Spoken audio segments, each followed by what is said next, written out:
Assalamualaikum warahmatullahi wabarakatuh. Waalaikumsalam warahmatullahi wabarakatuh. Kita masuk ke pertemuan ke 10, 10 ya. 11 ya.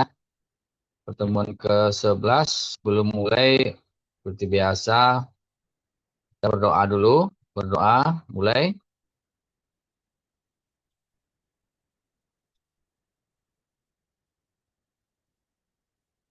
Berdoa selesai. Jadi untuk persepsi atau mengulas materi perkuliahan yang lalu, siapa yang masih ingat sedikit saja materi yang lalu tentang apa? Yang pertemuan ke-10.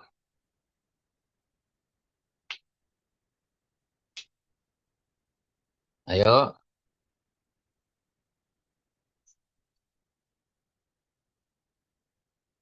Tahu, silakan. yaitu contoh penerapan anim, hmm, analisis semiotika. Oh iya, oke. Jadi pertemuan sebelumnya kan sudah ditengok beberapa contohnya kan. Ya, Pak. Oke, Seperti jadi seperti seperti tulisan yang bisa diubah menjadi gambar. Contohnya seperti gambar ayam yang terbuat dari beberapa kata-kata yang pernah ditulis. oke, jadi kayak logo Brodo ya. Oke, sekarang kita masuk ke materi lain selain daripada kemarin yang tadi. Kira-kira eh, analisis apa lagi kira-kira yang pengen kita tahu. Salah satunya mungkin analisis framing. Kemarin kan semiotika, sekarang framing. Ada juga namanya framing. Kira-kira eh, pengen tahu kita semua kan tentang analisis framing kan? Oke. Lalu apa juga harus jelaskan tentang seperti biasa capaian pembelajaran yang akan kita capai kalau untuk prodinya. Jadi mahasiswa mampu menganalisis materi empiris pesan media massa dan media sosial dengan merancang desain riset secara komprehensif berdasarkan tiga pendekatan metode yang berbeda dalam kajian isi dan teks media. Jadi ini analisis yang ada untuk capaian pembelajarannya. Kemarin semiotika, sekarang analisis framing, dan nanti juga ada analisis lain. Nah, jadi di sini yang poin ke sebenarnya yang kelima ini yang analisis framing, yang keenam mungkin nanti wacana. Oke, kita masuk ke eh, materi perkuliahan. Namun ya biasa kalau dalam perkuliahan itu kadang kita harus ada juga sedikit hiburan.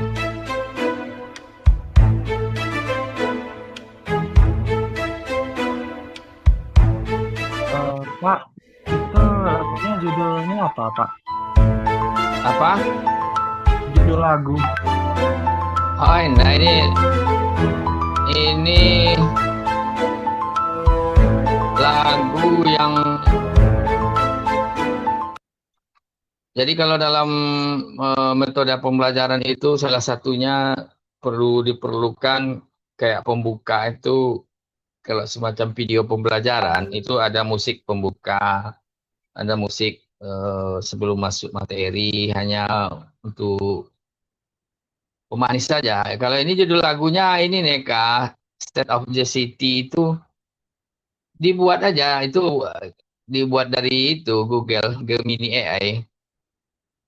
Nggak ada tuh lagu yang lainnya. Cuman kalau kamu buat lagu, buat di sana aja. Jadi kayak tadi yang Bapak bilang tuh, mau berapa detik kita pengen lagunya. Bentar aja selesai sama AI itu. Oke? Mau belajar nanti lah ya. Nggak dikejar pula materi kita nanti. Oke, mari kita masuk ke materi analisis framing.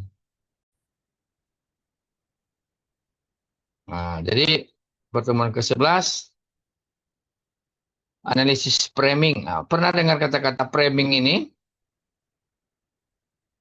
Pernah dengar lah ya. Framing itu membingkai, sama kayak bingkai foto.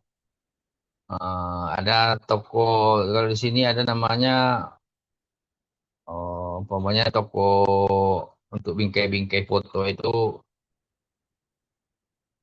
apa namanya? Salah satu ada namanya toko namanya frame gitu kan. Nah, frame itu bingkai foto itu. Jadi ini analisis framing ini untuk sebuah berita atau yang lain-lain nanti.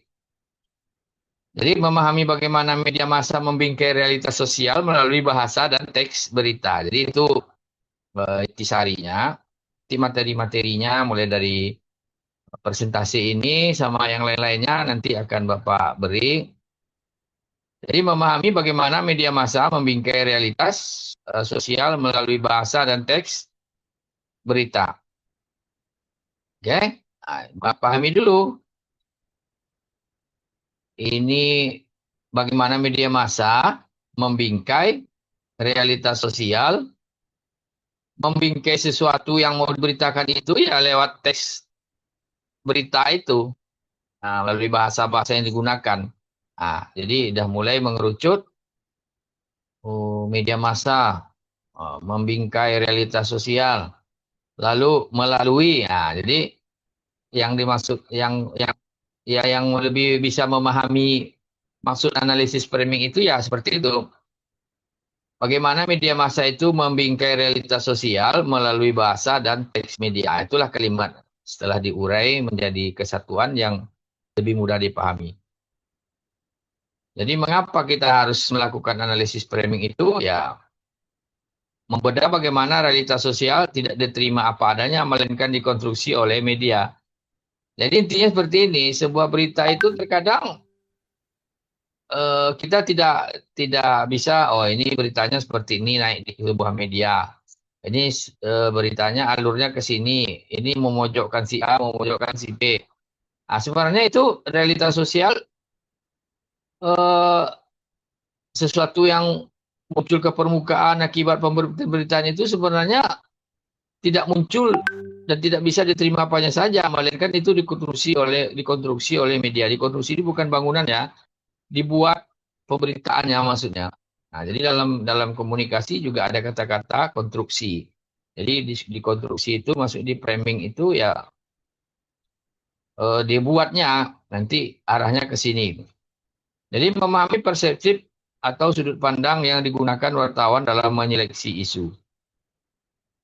Jadi terkadang wartawan itu eh, wartawan A bekerja di media A, wartawan B bekerja di media B.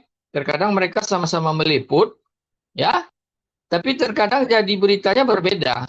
Ah, nanti itu menandakan wartawan itu tidak copy paste dan dia sudah memiliki sudut pandang berbeda dan kemampuan wartawan itulah yang akan menyeleksi isu-isu yang akan dimainkannya. Padahal umpamanya sekarang kemarin kejadian umpamanya ada pembakaran di Ranto Kopar kalau di Rohil kan tanggal berapa kemarin? Tanggal 7 ya. Nah, itu kadang-kadang ada wartawan meliput 2 orang atau 3 orang umpamanya. Mungkin perspektif wartawan yang satu dari sudut pandangnya, mungkin dia menyorot tentang ketidakpuasan masyarakat terhadap aparat, umpama contoh ya. Nah, makanya masyarakat melakukan main hakim sendiri. Kemudian mungkin bisa saja seorang wartawan itu membuat perspektif menyadarkan masyarakat untuk tidak boleh main hakim sendiri. Jadi sedikit-sedikit jangan main bakar, jangan main ini gitu kan. Mungkin wartawan yang C bisa saja perspektifnya berbeda lagi. Mungkin dia menganggap eh, peredaran narkoba itu sudah marak sekali. Jadi diarahkannya dari peredaran narkobanya yang sudah tidak bisa masyarakat bendung lagi kan. Jadi perspektif nanti berbeda-beda dalam menyeleksi isu. Kemudian mengidentifikasi penekanan bagian tertentu dari fakta yang dianggap lebih penting. Umpamanya sebuah kejadian pembakaran rumah di Rantau Kopar. Kira-kira atau masyarakat demo di sana tidak puas. Kira-kira apa yang lebih menonjol? Nah, tapi kalau secara logika, kalau umpamanya rumah terduga bandar narkoba umpamanya udah dibakar, biasanya yang ditonjolkan oleh wartawan itu memang ya rumah dibakar itu, memang itu namanya sudah terjadi insiden kan, di mana-mana biasanya wartawan dalam memberi penekanan namanya ya penekanan isu yang penting itu ya akhirnya mengarah ke pembakaran rumah. Nah, jadi bisa-bisa saja ada yang wartawan lain melakukan penekanan ya terhadap berita yang mau dibuat itu bisa saja dari perspektif lain. Kemudian menilai ideologi di balik teks berita dan pengaruhnya terhadap opini publik. Jadi dengan analisis framing itu nanti kita bisa menilai ideologi di balik teks berita dan pengaruhnya terhadap opini publik. Jadi kalau umpamanya ada media ya, ini kita tidak uh, mengkotak-kotakkan media ya, bukan mengkotak-kotakkan wartawan. Terkadang ada wartawan itu yang memang akrab dengan pihak kepolisian, ngepost di Polres Rohil umpama contoh, ini contoh ya untuk konsumsi pembelajaran saja. Wartawan yang berada di pos liputan Polres Rohil, dia sudah akrab dengan Humas, sudah kenal dengan Kapolres. Bapak yakin pemberitaannya dia mengarahnya kepada penyadaran masyarakat jangan main hakim sendiri. Dia nggak akan mau beritanya menyalahkan aparat kepolisian, masyarakat sudah jenuh itu terhadap aparat nggak akan mau dia karena dia sehari-hari ya mangkalnya di sana kan bertemu sama humas nanti bisa saja dia agak clash itu kan. Serba sulit dia, serba dilema dia. Tapi kalau wartawan yang betul-betul profesional itu ya kalau faktanya seperti itu ya silakan ditulis. Tapi itu yang nanti gara-gara wartawan di lapangan itu akan ada ideologi yang akan kita nilai dari analisis framing ini. Dan nanti dari yang kita nilai ideologi dari sebuah media itu, apa pengaruhnya terhadap opini publik? Ya kalau umpamanya wartawan yang dekat dengan Humas Polres atau dengan Kapolres, umpama contoh ya, itu otomatis nanti opini publik eh, yang akan dipengaruhinya atau berita yang diharapkannya itu ya penyadaran masyarakat jangan main sendiri. Berbeda jika seorang wartawan itu dia tidak ngepost di Polres, dia mungkin dari Pekanbaru, dia mungkin ya dari Duri, dia nggak kenal dengan Humas Polres, bisa saja dia dari Bagansi Api, dia tidak ada interaksi dengan pihak Polres. Dia mungkin bisa saja atau wartawan liputan yang lepas berada di Rantau Kopar, dia otomatis akan bisa-bisa saja membuat berita dan menjadikan ideologi di balik berita dia itu ya seakan-akan memojokkan polisi gitu. Bisa-bisa saja karena masyarakat tidak puas dan membiarkan bandar narkoba berkeliaran itu bisa saja itu judul beritanya nanti akhirnya masyarakat bakar rumah terduga bandar. Itu arahnya itu akan mencoreng nama kepolisian. Sudah pernah terjadi di Panipahan belum lama ini terjadi lagi di Rantau Kopar kan. Jadi sudah 2 kali berturut-turut di dua lokasi di Rohil. Otomatis kan konotasi negatif orang terhadap peredaran narkoba di luar ya berarti sudah marah dan masyarakat sudah jenuh. Bisa saja kan? Itu yang nanti akan menyebabkan eh, kalau kita analisis beritanya itu maka akan dapatlah ideologi, bisa kita nilai ideologi di balik berita tersebut. Kemudian ada positifis versus konstruksionis. Jadi dalam analisis framing itu, ini analisis framing ini ya, ini nanti bisa digunakan dalam pembuatan tesis atau skripsi mahasiswa. Umpamanya ada berita dari media A dengan media B. Seperti Bapak bilang tadi kasus Rantau Kopar. Ada berita A, berita B di media A, media B. Itu kalau memang dia bertentangan isinya, itu bisa kita analisis. Tapi kalau bersamaan, jangan usah dianalisis lagi. Karena sama-sama gitu kan. Tapi kalau secara kasat mata arah pemberitaannya tuh satu menyalahkan polisi, satu membela polisi, ya itu bagus dianalisis tuh. Maka kita akan tahu ideologi medianya dan nanti opini publik yang tercipta itu seperti apa. Jadi pandangan positifis itu melihat berita sebagai cermin realitas. Jadi wartawan hanyalah pelapor objektif yang menyampaikan fakta apa adanya tanpa campur tangan subjektif. Ini pandangan ini kalau kita contohkan dalam kasus di Rantau Kopar itu bisa saja wartawan lepas yang Bapak bilang tadi, dia tidak ada tekanan-tekanan dari mana. Nah, kemudian kalau pandangan konstruksionis, inilah melihat berita sebagai konstruksi realitas. Berita bukan cermin, melainkan hasil seleksi dan interpretasi manusia terhadap peristiwa. Jadi setelah bolak-balik, dianalisis, mempertimbangkan A, mempertimbangkan B, nanti arah beritanya ya akhirnya penyadartahuan masyarakat, jangan main hakim sendiri. Dia tidak mau menyalahkan aparat. Gara-gara mungkin ya seperti Pak bilang tadi ada kedekatan dengan pihak kepolisian. Jadi teks berita itu sebagai konstruksi. Jadi realitas sosial dan medianya dalam pandangan konstruksionis itu realitas adalah hasil ciptaan manusia melalui interaksi simbolik. Jadi media berperan besar dalam menciptakan dunia dalam kepala audien. Jadi di sini dalam kasus Ranto Kopar umpamanya nanti dalam menciptakan dunia dalam kepala itu maksudnya pemikiran wartawan itu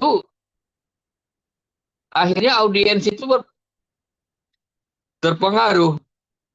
Bisa-bisa saja kalau memang banyak wartawan yang pro ke polisi, ya otomatis dalam berita itu polisi tidak disalahkan. Bisa-bisa saja masyarakat disalahkan karena hakim sendiri. Teks berita bukanlah representasi netral. Ini mengandung bias, nilai, dan kepentingan dari institusi media itu sendiri. Biasanya kalau institusi media yang di Riau dan beberapa daerah, terkadang institusi media itu dia tidak ada kepentingan, tapi terkadang ada kepentingan itu wartawannya yang di daerahnya. Jadi makanya di sini secara gamblang teks berita itu bukanlah representasi netral. Jadi jangan anggap sebuah berita itu ini sudah netral beritanya nih. Itu tidak. Pada dasarnya itu tidak, tapi sudah mengandung bias dan nilai kepentingan. Kalau di pembelajaran kita analisis framing ini dibilang ini adalah kepentingan dari institusi media itu sendiri. Tapi kalau Bapak lebih cenderung memfokuskan ini kepentingan wartawannya di daerah. Seperti itu. Lalu bagaimana menganalisis teks medianya? Jadi pendekatan konstruksionis dalam membedah struktur narasi media. Jadi kalau memang beritanya itu agak nyeleneh-nyeleneh, tuh baru kita analisis. Tapi kalau beritanya kita tengok, ya biasa-biasa saja, ya memang realitanya seperti itu kalau dianalisis itu yang positifis, memang kenyataannya kayak gitu, itu tidak perlu kan. Jadi kalau umpamanya sudah nampak rumah terbakar, akhirnya beritanya tuh nyeleneh-nyeleneh pula nyalakan masyarakat. Itu bisa jadi itu dianalisis teks medianya. Teks. Kemudian elemen konstruksi berita itu pertama dia akan menyeleksi fakta. Jadi wartawan memilih fakta mana yang dimasukkan dan fakta mana yang dibuang dari narasi berita. Itu yang tadi kalau wartawannya itu pro ke polisi, dia otomatis dia tidak akan memasukkan fakta polisi yang disalahkan, tapi masyarakatnya akan disalahkan main hakim sendiri. Kemudian ada penonjolan. Jadi memberikan bobot lebih pada aspek tertentu, misal judulnya bombastis, agar audiens fokus pada isu tersebut. Tapi kalau wartawannya netral dan tidak begitu terpengaruh terhadap institusi tertentu, umpamanya ya otomatis bisa-bisa saja dia akan membuat judulnya ya kecewa terhadap polisi, katakan. Kan bombastis tuh, warga bakar rumah diduga bandar narkoba, kayak gitu jadinya kan. Kemudian diksi dan bahasa. Jadi penggunaan kata-kata tertentu untuk menciptakan asosiasi positif atau negatif dalam bentuk benak audien. Jadi kata-kata seperti eh, apa nama tuh warga kecewa terhadap polisi, eh, polisi polisi umpamanya tidak berdaya menghadapi bandar narkoba, akhirnya warga bakar rumah gitu. Nah, bisa-bisa saja kan. Jadi diksi dan bahasa kata-kata tertentu untuk menciptakan asosiasi positif atau negatif. Jadi itu akan membentuk eh, semacam asosiasi negatif kalau seandainya menyalahkan polisi. Jadi institusi polisi akan tercoreng lagi. Nah, otomatis itu tercoreng. Mengapa warga akhirnya bertindak sendiri? Ya tentu gara-gara mungkin tidak percaya kepada aparat. Ini untuk pembelajaran saja ya. Kemudian dampak framing media itu. Nah, jadi kekuatan agenda media itu, ini dampaknya ya akan timbul nantinya. Berdasarkan penelitian menunjukkan bahwa mayoritas persepsi publik mengenai isu politik dan sosial itu dipengaruhi oleh cara media membingkainya, yaitu memframing berita tersebut. Jadi kalau seandainya ada pemberitaan politik baik di nasional, di kabupaten, di provinsi, terkadang itu mempengaruhinya atau dipengaruhi oleh pemberitaan media itu. Kalau umpamanya sebuah kasus korupsi seorang gubernur umpamanya kan, terkadang media-media lokal umpamanya cenderung membela mantan gubernur Abdul Wahid, bisa saja kan. Nah, seakan-akan dia dizalimi, itu contoh ya. Nah, akhirnya kata publik nanti itu dia akan mempengaruhi karena dibingkai seperti itu. Ya akhirnya masyarakat terpengaruh. Jadi Abdul Wahid contoh ini contoh nih ya dizalimi nih. Abdul Wahid dizalimi nih. Nah, tapi mungkin eh, dalam perspektif berita atau media dari Jakarta bisa saja itu dianggap sebuah tindakan korupsi kan. Nah gitu. Jadi bisa-bisa saja berbeda. Bisa jadi nanti dia akan mempengaruhi opini publik. Kemudian audien itu cenderung mengadopsi definisi masalah yang disajikan oleh media yang mereka konsumsi setiap hari. Celakanya begini, terkadang masyarakat itu kan kadang dia tergabung di sebuah grup WA contohnya. Di grup WA itu umpamanya ada sebuah atau seorang wartawan yang selalu nge-share berita media dia. Gara-gara itu kadang dia sering baca media A umpamanya. Jadi dia akan mengkonsumsi asupan-asupan berita dari media A saja. Jadi otomatis akan terpengaruh dia.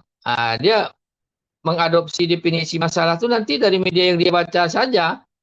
Berbeda dengan orang yang umpamanya tergabung dari dalam beberapa grup WA atau menerima share dari media sosial atau Facebook dan yang lain-lain. Atau tergabung di grup Facebook, beberapa grup, atau grup WA, beberapa grup, dan yang di-share berita dari berbagai media gitu. Jadi ada pembandingnya. Nah, itu nggak apa-apa. Yang celakanya itu yang Bapak bilang tadi, karena dia hanya mengkonsumsi satu media, ya otomatis apa kata media itu ya itu yang dianggapnya benar kan. Jadi tidak sama sebenarnya. Jadi sekarang pemahaman yang ada di benak kita sebagai mahasiswa Stearido, jangan dianggap berita itu adalah murni. Nah, itu saja, bukan berarti tidak bagus. Itu berbagai konstruksi telah dilakukan dengan kepentingan-kepentingan tertentu. Jadi kalau makin profesional media itu ya otomatis makin ibaratnya makin pandai dia ngolahnya kan. Kalau bahasa bagannya apa tuh? Bapak kurang paham juga. Apa tuh bahasa bagannya? Kalau memainkan berita-berita itu apa namanya itu? Ngolahnya ya. Nah, oke. Jadi konsep framing itu mempelajari cara kerja atau bingkai dalam membatasi dan membentuk makna. Jadi dalam dalam hal ini kita memiliki konsep membatasi dan membentuk maknanya. Lalu definisi framing sendiri ya adalah proses memilih beberapa aspek dari realitas yang dirasakan dan membuatkan lebih menonjol dalam teks komunikasi. Menurut Erianto, Framing bertujuan untuk mempromosikan definisi masalah tertentu, interpretasi kausal, evaluasi moral, dan atau rekomendasi perilaku. Jadi kalau umpamanya orang bertanya, kita nak komunikasi, eh, apa itu framing dalam berita itu? Ya proses memilih beberapa aspek dari realitas yang dirasakan dan membuatnya lebih menonjol. Jadi proses memilih ya, beberapa aspek. Contohnya tadi yang Bapak bilang kalau ada kasus pembakaran diduga bandar narkoba di Rantau Kopar. Jadi proses memilih dari beberapa aspek yang terjadi, masyarakat mulai dari demo, kekecewaan masyarakat terhadap kepolisian, rumah bandar narkoba dibakar. Jadi dipilih. Dan yang dipilih itu membuatnya lebih menonjol dalam teks komunikasi atau dalam sebuah berita. Yang mana mau ditonjolkan? Mungkin karena mungkin sifatnya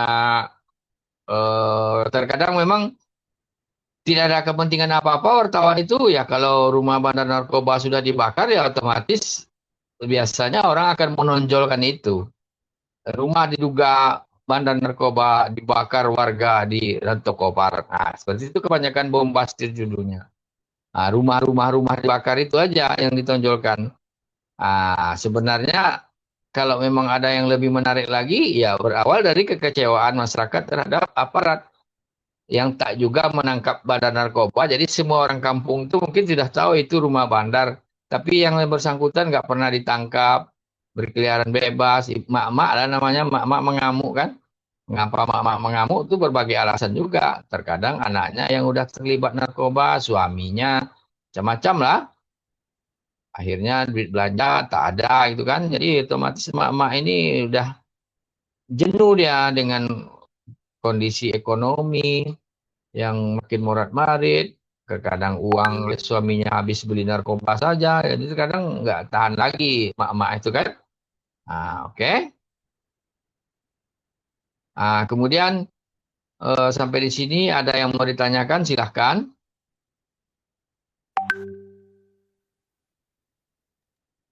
Pak, saya punya pertanyaan, Pak. Silakan Eka. Hmm. Framing itu selain berita juga bisa iklan yang mengalihkan suatu berita. Tapi kebanyakan kalau iklan Eka seperti yang kita pelajari semalam ya. Kalau iklan umpamanya iklan sampo ya kan. Jadi untuk menganalisisnya mungkin sebaiknya menggunakan semiotika, ya kan? Kalau framing itu memang kita menganalisis berita yang sudah jadi. Ini berita di media, teks-teks berita dan foto juga bisa, video bisa juga. Kalau untuk iklan, itu mungkin arahnya ke semiotik. Tapi kalau video-video berita itu bisa, Kak. Kan dari video berita itu nanti ada narasinya. Tapi kalau untuk itu nanti bisa saja analisis wacana atau narasi. Kalau ini mengarah ke teks medianya. Ini kebanyakan digunakan untuk umpamanya media online A dengan media online B ya. Atau umpama di Rohil ada postmetrorohil.com ya. Nanti ada satu media lagi. Coba bandingkan beritanya. Jadi ada satu isu yang sama, Eka. Nanti medianya berbeda. Nanti dianalisis, maka akan ketahuanlah kemana arah konstruksi berita oleh media tersebut. Itu maksudnya Eka ya. Jadi kalau seperti bisa mempengaruhi yang lain Eka tanyakan tadi itu, dia bukan mempengaruhi maksudnya. Kini kita menganalisis berita yang sudah ada. Jadi dari berita yang ada itu kemana arahnya nanti dibuatnya. Jadi kalau umpamanya sekedar-sekedar saja dan tidak ada penonjolannya, ya nanti akan ketahuan juga. Sudahkah? Framing bisa tidak mengalihkan berita, Pak. Siapa tahu seperti berita yang agak berat dialihkan gitu. Iya, itu yang maksud. Tadi kan tergantung realitas yang akan dikonstruksi oleh media tersebut atau sang wartawan tersebut. Ya, kalau umpamanya ada kasus berat bisa-bisa saja dibuat ringan. Itu maksud Eka kan? Iya, memang benar. Tapi nanti kita akan menganalisis ketahuanlah yang dilakukan sang media atau wartawan itu. Berarti dia mengkonstruksi berita ini ada neko-nekonya gitu. Tidak menonjolkan ini tapi menonjolkan yang lain. Pengalihan isu. Jadi ketemu nanti TK. Ini waktunya last menit terakhir ini ya. Nanti kalau habis langsung join aja ya. Langsung join kembali. Ini belum tuntas nih pertemuan ke-11 nih. Masih ada materinya yang lain. Bisa, bisa saja Eka dialihkan. Yang berat dijadikan jadi ringan. Itu yang kita ceritakan tadi tuh. Dia bisa mengkonstruksinya. Oke? Nanti Kak Eh, join lagi ya, bentar lagi ya. Ada lagi Kak? eh,